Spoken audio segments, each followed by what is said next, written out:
Վրաստանի պատվիրակությունը խորհրդարանի նախագահի գլխավորությամբ գտնվում է Թուրքիայում։ Շալվա Պապուաշվիլին ելույթ կունենա միջխորհրդարանական միության 152-րդ վեհաժողովում։ Ստամբուլում ընդհանուր առմամբ սպասվում է 157 երկրի պատվիրակություն եւ 77 խոսնակ։ Հույսի վերակենդանացում, խաղաղության ապահովում եւ արդարության հաստատում ապագա սերունդների համար։ Այս թեմաներին է նվիրված 152-րդ վեհաժողովը։ Ելույթից բացի այցի շրջանակներում Վրաստանի խորհրդարանի նախագահը կանցկացնի նաեւ ուղիղ հանդիպումներ։ Այսօր խորհրդարանը հարցապնդման կարգով կլսի արտաքին գործերի նախարար Մակա Բոճորիշվիլիին։ Հարցերը ներկայացրել է Վրաստանի համար խմբակցությունը։ Կուսակցության անդամների հայտարարությամբ նախարարին հարցեր կունենան Վրաստանի Եվրամիությանն անդամակցելու գործընթացի վերաբերյալ, ինչպես նաև բոլոր այն խնդիրների մասին, որոնք առկա են այդ ուղղությամբ։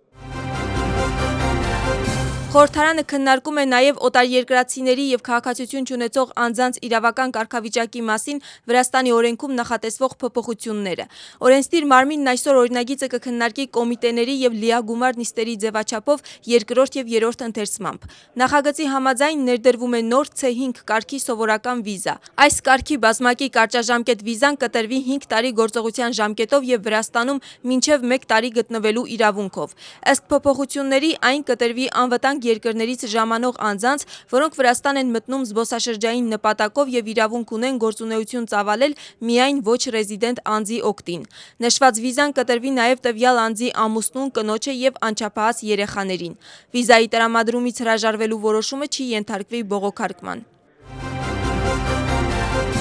Իսկ Իրանի նախագահը հրապարակում է հերթական քննադատական հայտարարությունը եւ հարցեր տալիս նահանգների եւ Իսրայելի նպատակների վերաբերյալ։ Ինչ իրավունքով են մեզ վրա հարձակվել, ինչ ենք արել, ինչու սպանեցին մեր առաջնորդին, մեր հրամանատարներին, մեր գիտնականներին, մեր ուսանողներին։ Մենք քաոս չենք փնտրում, բայց եթե մեզ վրա հարձակվեն, պետք է ամուր կանգնենք, հայտարարել է Մասուդ Փեզեշքյանը։ Նա սոցիալական ցանցում հրապարակված հայտարարության մեջ գովել է եվրոպական երկրներին Իսրայելի նկատմամբ իրենց դիրքորոշման համար։ Մասնավորապես, Մերձավոր Արևելքում Իսրայելի հարվածների քննադատության համար գովասանքի են արժանացել 6 երկրներ, այդ թվում Իսպանիան, Իտալիան եւ Թուրքիան։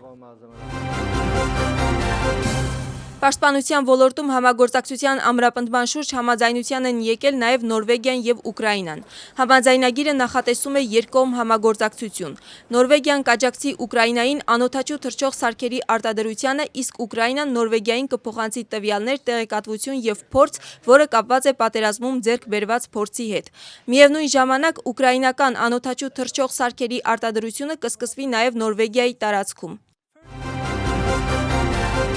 Կրթության նախարարը ԱՄՆ-ում ՄԱԿ-ի կենտրոնական գրասենյակում հանդիպել է երիտասարդության հարցերով գլխավոր քարտուղարի տեղակալ Ֆելիպե Պաուլիեի հետ։ Կողմերը քննարկել են երիտասարդական քաղաքականության զարգացման նպատակով համագործակցության ուժեղացման հարցերը։ Առանձնահատուկ ուշադրություն է դարձվել երիտասարդության ֆորումի նշանակությանը եւ Վրաստանի ակտիվ մասնակցությանը գլոբալ երիտասարդական երկխոսությանը։ Զրույցը վերաբերել է նաեւ 2026 թվականի գործողությունների ծրագրին եւ այն ուսումնասիրությանը, որը նախարարությունը իրականացրել է երիտասարդության ոլորտի կարիքների գնահատման նպատակով։ Հանդիպման ավարտին Ֆելիպե Պաուլիեն Գիվի Միքանաձեին հրավիրել է միջազգային ֆորում, որը կկայանա նոյեմբերին Նյու Յորքում։